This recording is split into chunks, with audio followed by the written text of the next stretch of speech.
એક જમાનો હતો કોંગ્રેસનો દબદબો રહેતો હતો. હવે જેટલા કેન્ડિડેટ નક્કી થાય અને એનો જનસંપર્ક કેટલો રહેલો છે, એની કામગીરી કેવી રહેલી છે, એને ધ્યાનમાં રાખીને એજ્યુકેટ મતદારો મત આપ્યા છે. એનો અર્થ એવો થાય કે અમારો જનસંપર્ક ત્યાં તૂટી ગયો હતો. અને સવિશેષ કરીને મારી પોતાની તબિયત સારી નહીં હોવાને કારણે મેં નગરપાલિકામાં ધ્યાન આપી શક્યો નથી. આ બે કારણ માં કોંગ્રેસને માર પડ્યો. અને પણ અમે સ્વીકારીએ છીએ કે આખા ગુજરાત રાજ્યમાં જો આવું પરિણામ આવતું હોય તો સુખરાવ રાઠવા કે છોટાઉદેપુર કોંગ્રેસ કે છોટાઉદેપુર તાલુકા કોંગ્રેસ કે નગર કોંગ્રેસને એ તો થવાનું જ હતું.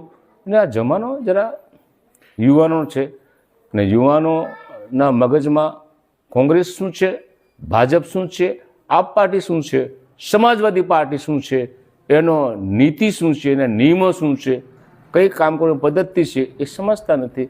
અને પરિણામ એને કારણે આટલો બધો મોટો માર કોંગ્રેસને પડ્યો છે અને અમે સ્વીકારીએ છીએ.